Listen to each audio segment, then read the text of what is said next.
एक आयरनी को समझिए, बीजेपी ने कंगना रनौत के स्टेटमेंट से खुद का किनारा कर लिया, लेकिन ऑफिशियली किसी ने कुछ नहीं बोला। मीडिया के माध्यम से पता चला। क्या मतलब है समझाऊंगा। कंगना रनौत ने ये कहा कि यहाँ पर जो किसान आंदोलन हुआ था, वहां पर लाशें लटकी हुई थी, वहां रेप हो रहे थे, किसानों की बहुत बड़ी प्लानिंग थी जैसे बांग्लादेश में हुआ। कुछ भी समझ में नहीं आया। इस स्टेटमेंट को मैं 2 पॉइंट्स में डिवाइड करता हूं, तोड़ता हूं और इसका एनालिसिस करता हूं। बांग्लादेश जैसी स्थिति होती यहां पर इस पॉइंट पर बांग्लादेश की जो स्थिति है उसका अभी रेफरेंस देने का क्या लॉजिक है, क्या मतलब हुआ, ये बताइए। यहाँ पहला सवाल तो यही है, क्या आपको करंट अफेयर से आप रूबरू हैं कि बांग्लादेश में इस समय क्या चल रहा है और क्या हुआ? नहीं होगी आप। बांग्लादेश में कट्टरपंथी जो बहुसंख्यक आबादी ने ना सरकार के खिलाफ आंदोलन छेड़ दिया था, तख्ता पलट हो गई थी। उसके बाद बहुसंख्यक आबादी के लोग अल्पसंख्यकों पर अत्याचार कर रहे हैं, लगातार हमले कर रहे हैं। अगर ऐसा कुछ भारत में होगा तो क्या होगा? यहाँ बहुसंख्यक कौन है, कट्टरपंथी कौन है उसमें भी? और बांग्लादेश जैसा कुछ हुआ तो कट्टरपंथी बहुसंख्यक किसके ऊपर अत्याचार करेंगे? ये भय दिखा रहे हैं कि बांग्लादेश में बहुसंख्यकों ने जो किया वही काम भारत में अल्पसंख्यक कर सकते हैं। अरे साहब, इस लॉजिक से अगर मैं आपकी बात भी मान लूं तो इसमें बांग्लादेश का नाम लेने की आवश्यकता थी आज की परिस्थिति के हिसाब से? बताओ मुझे बिल्कुल समझ में नहीं आया। सेकंड पॉइंट, ये बड़ा दिलचस्प है। जब कंगना जी ने ये बोला कि किसान आंदोलन में लाशें पड़ी थी और रेप हो रहे थे, पहली बार तो मुझे यकीन नहीं हुआ, लेकिन जब स्क्रीन पर मुझे आज ये दिखाई दिया वीडियो, सोचा चर्चा हो जाए। फिर मुझे ये वीडियो दिखाई दिया, मैं कहा चलो आज बात करते। कंगना का बयान एक ऐसे समय आया है जब हरियाणा में विधानसभा चुनाव है। हरियाणा के किसान आंदोलन में बढ़ चढ़ के हिस्सा ले रहे थे। हरियाणा अभी लगभग कुछ बदलाव अगर नहीं हुआ तो वहां चुनाव ऑलमोस्ट वो अक्टूबर 1 के आसपास शुरू हो जाएंगे। देखिए, किसान आंदोलन में कौन लोग थे? सबसे ज्यादा पंजाब और हरियाणा के लोग, किसान लोग इसमें शामिल थे। किसी बात की दोहराई नहीं है, किसान आंदोलन में जाट, सिख और जाटों का बहुत ज्यादा बहुतायत था। बहुत आबादी थी, बहुत संख्या में लोग थे। लेकिन दूसरे सिख और पिछड़ी दलित समूह के भी बड़ी अच्छी खासी भागीदारी उस आंदोलन में थी। अब कंगना रनौत ने आंदोलन के बारे में जो बातें कही हैं उससे हरियाणा में भाजपा की जाति समीकरण निश्चित तौर पर बिगड़ सकता है। उसने जाट बनाम गैर जाट की राजनीति बनाने की कोशिश की, लेकिन चुनाव किसान बनाम गैर किसान का हो सकता है, जिसका नुकसान भाजपा को भी उठाना पड़ सकता है। इस बात को समझिएगा, आपकी नीति उल्टी ना पड़ जाए, नुकसान हो सकता है। दूसरी बात, इस स्टेटमेंट को लेकर के यहाँ पर आपको एक बात नोटिस करने वाली है। यहाँ पर एक बात नोटिस करने वाली थी कि कंगना रनौत का जैसी स्टेटमेंट आता है तो बीजेपी ने कंगना रनौत के बयान से असहमति व्यक्त कर दी। पार्टी की ओर से पार्टी के नीतिगत विषय में बोलने के लिए कंगना रनौत को ना तो अनुमति है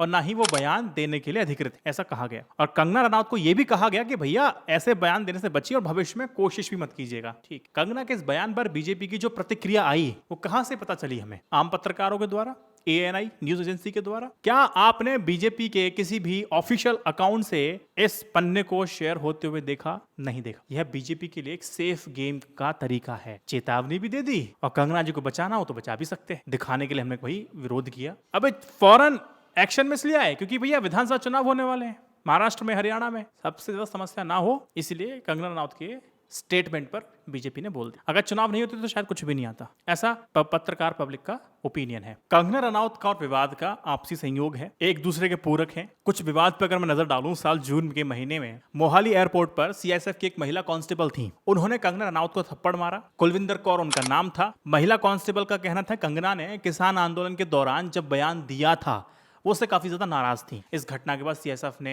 कुलविंदर कौर को सस्पेंड कर दिया। संभवतः शायद दोबारा ज्वाइनिंग उनकी हो गई है, नौकरी पे लौट आई है। अगर मेरी जानकारी गलत हो तो मुझे बता सकते हैं आप। ऐसे ही साल 2021 में एक टीवी चैनल के कार्यक्रम में कंगना रनौत ने एक बात कही। भारत को साल 1947 में भीख में आजादी मिली थी और देश को असली आजादी साल 2014 में मिली थी। यह स्टेटमेंट सुन के थोड़ा मैं भी हिल गया था। मैं सारे लॉजिक लगा दी, मुझे समझ में नहीं आया। लेकिन हाँ, तर्क देने के लिए आप तर्क दे सकते हैं कि कंगना रनौत ने क्या गलत बोला। जो सपोर्टर्स हैं तर्क दे, व्हाट्सएप तर्क नहीं, उसमें तो कोई लॉजिक नहीं होता, लेकिन लॉजिकल आप ये कह सकते हैं कि देखिए अगर कंगना ने बोला तो गलत क्या बोला। 1947 में भारत ने राजनीतिक आजादी जरूर हासिल की थी, लेकिन देश का जो विकास और सोच अब भी पुरानी कॉलोनियल तौर तरीके से जुड़े हुए थे। ऐसा कहा जाता है कि पोस्ट इंडिपेंडेंस भारत की सरकार और पॉलिसी में ब्रिटिश लेगेसी का प्रभाव था, जिसे नेशनल इंटरेस्ट के लिए कंप्लीटली रिप्लेस नहीं किया गया। 2014 को जब एक नेशनलिस्ट गवर्नमेंट ने कदम रखा तो प्रधानमंत्री का पद संभाला, तब एक नए युग की शुरुआत होती है। एक नए युग के रूप में उसको देखा जाना चाहिए। इस साल को असली आजादी इसलिए कहा जाता है क्योंकि इसके बाद देश में राष्ट्रवाद और अपनी असली सांस्कृतिक पहचान पर जोर दिया गया, जो पहले सेक्युलरिज्म और ग्लोबल इन्फ्लुएंसेस के बीच दबा हुआ था। 2014 के बाद देश अपने पुराने इतिहास, परंपराओं से जुड़ना शुरू कर देता है, जिसे उन्होंने असली आजादी के रूप में देखा। एक तर्क ये भी दे सकते हैं जो कि